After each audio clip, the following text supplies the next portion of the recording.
Can I just say, this is easily the most impressive place I have ever spoken in my entire life. I feel like oh yeah, no. And you have like a really distinguished panel, which is perfectly appropriate. So I feel like I'm the only person on the panel that isn't like sufficiently distinguished enough for this stage. I haven't even been sanctioned by the Russians or the Chinese. So the only thing I have to offer is a ton of frequent flyer miles. I have spent the last few months running back and forth across the Atlantic, really seeking to understand how this war has affected our views and how it is or isn't changing and transforming us. And so I have a perspective that I think I've spent so much, I don't even know which side I live on anymore. We live in two worlds. One world is the comfortable rhetoric of everything that happened before February, the rules-based order, the dreams about climate change and how we're going to respond to that. That was very, very comfortable, which I'm sure there are a lot of people that would just love to get back to that. And we still, when I go to conferences, I hear this rhetoric today that how are we just going to get back to the salad days of just a few months ago? And the other is the reality of the modern world in which we face, which is really ruled by force. It's the capacity to defend yourself and your interests, which is demonstrated demonstrably beyond measure that is what people actually listen to and respect. And the question is, where do we go from here? I worry about people in Paris and Berlin and Brussels and Washington just wanting to go back to the good old days. And although we talk a lot about what we've learned and the substantive changes we're going to make, we all know that these are really hard, heavy lifts.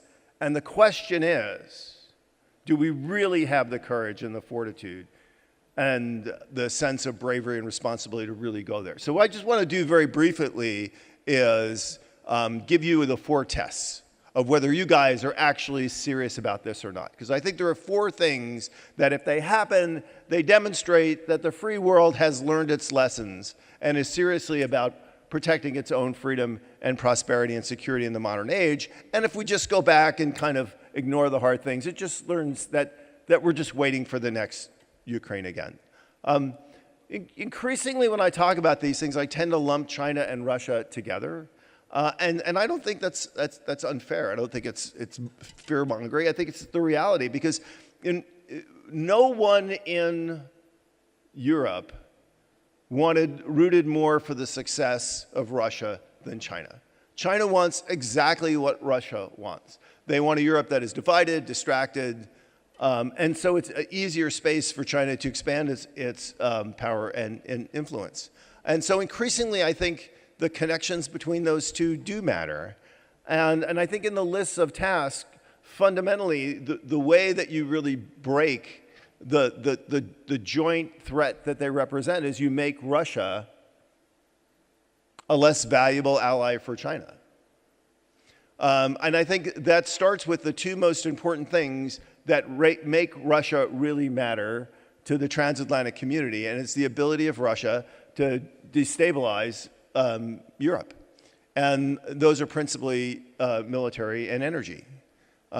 Look, we have to move to a forward defense of NATO. And all the rhetoric in Madrid was right. But now we have to see action on the ground. And what a forward defense means is not that we burnish up the tripwire defense that, hey, if you cross this line, we'll really be serious about defending ourselves. Sending the message that if you cross this line, you will die.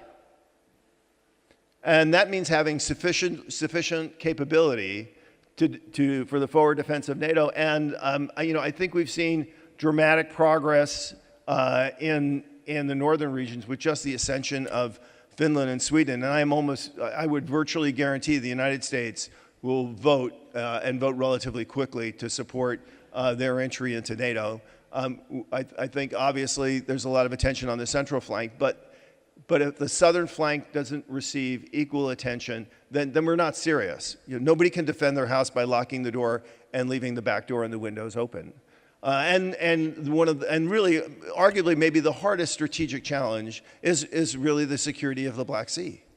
I mean, no adversarial ship, plane, or sub ought to be able to transit the Black Sea and believe that in time of war it's going to live.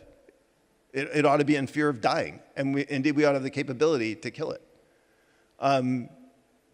That is, maybe the biggest test with rising inflation, other commitments, and other challenges, zeroing in on the defense needs of the forward defense of NATO. That is what everybody is watching, and that is what the Chinese are watching, and that is what the Russians are watching. They don't really care what we say, they care what we do. So that would be number one on my list. Number two has to be energy. We are going nowhere unless we have reliable, affordable, dependable energy that's not dependent upon buying things from our enemies, and that includes oil and gas in Russia, and it also includes a range of green technologies from China as well. And I think we have to be honest, and to be honest with you, I don't see a lot of honesty in discussions in capitals in Europe or the United States. There is a clear and unambiguous tension between a climate agenda which seeks zero emissions by 2050 and a rapid transition to renewable energies and delivering safe, reliable, and affordable energies. These are real, and the tensions are serious, and they can't be waved over. And people have to make fundamentally hard decisions on energy security. And I see real reluctance to do that in Washington. But if we don't do that, then what we've just told the Russians and the Chinese is we're not really serious about our own prosperity, our own freedom.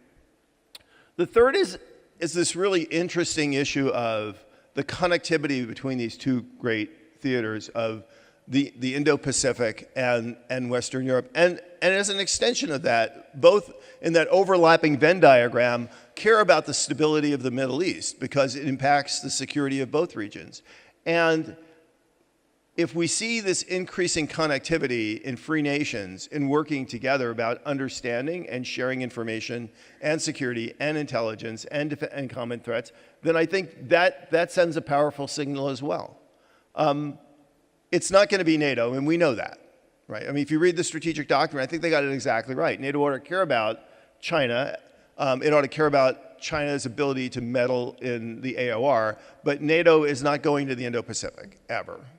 And the reality is the security structures of the Indo-Pacific, they just don't fit with the NATO structure. So it's going to be bilateral, and interestingly, you already see a bit of this. You see a lot more UK presence in the Indo-Pacific. You see a lot more French interest. Conversely, every day you see more Taiwanese officials and South Korean and Indian and Japanese officials and Australian officials. And I think that is the metric by which we'll measure cooperation in the security and intelligence fields is at the bilateral level. And I think that is a game that every nation can play, no matter how large and small. I think there's elements to contribute to there, and I think that will demonstrably contribute to both deterrence and to the effectiveness of regional securities in our theaters. And the last one is the self-defense problem, because there are going to be these buttons that people can push to create the next crisis. And we could all sit here and list them very easily of Ukraine and Moldova and Georgia and the Balkans and Taiwan. And there could be others. There could be countries that today think that, they are the grass, and as long as they stay out of the way of the elephants, they're never going to have to worry about being trampled. But who's to say that in Beijing and Moscow, they continue to think that way, and that someday Vietnam's not a country caught in the middle, or some other country. And these are really maybe the hardest problems because, let's be honest, we're never going to deliver security guarantees that look anything like NATO. They're not going to have extended nuclear deterrence. It's unlikely they're going to be able to join a collective security alliance that's going to deter a Russia or China, not even from if not from out-and-out invasion, but from proxy wars and other activities. So the question then becomes, what kind of capability of self-defense can you contribute to this country so they can demonstrate the willingness to defend themselves and create a deterrent structure that leads people to believe they're not an easy chip to take off the table, and that even if other countries don't fight with them, other countries will come to their aid and defense and make conquering them much more difficult. I think we ought to look, in a cold, clear way at that list and say, if we're acting on that list, we're serious about our future. If we're not, we're just wishing that we lived in the 1990s as opposed to the world in which we live. And I'd just like to end with just a comment on Romania, who from my perspective has been an extraordinary ally for the United States. And in many ways, I hold Romania up as an example of a nation which has clearly and proactively in its own self-interest really thought strategically about how to build a stronger alliance with the United States and how to use that to really impact the wider regional security. But the reality is individually, Central Europe is still a fragmented market of nations, 20 million here, 40 million there, 10 million here. But the reality is together, Central Europe has unquestioned potential. And the real challenge, the real heft, is how do you bring together that regional perspective and that regional commitment to act as one?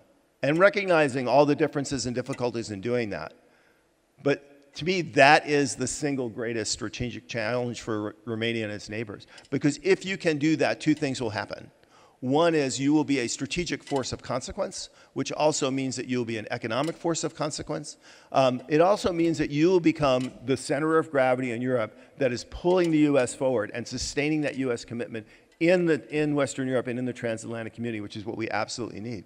So in many ways, America will continue to do and move forward doing the right things in Western Europe, particularly under this administration, as long as there's a force of gravity that's pulling us forward. And ladies and gentlemen, we are standing in the force of gravity. If it doesn't come collectively from the power of this region, then I don't know, maybe we will drift back. And that's why I look at things like the 3 Cs initiative, for example, which is a great example of thinking about economic integration, which has all kinds of benefits in security and political stability and elsewhere. These are the kind of things where we really need Romanian leadership, where we really need strategic visionary leaders who are leading the region, because really that is what's the best interest in their country. So you have an extraordinary group of leaders in your country who I think understand that vision, and pushing them and helping them realize that, and your governments contributing to that. I think that's the most powerful thing that we can do. Thank you. Thank you so much for having me here today.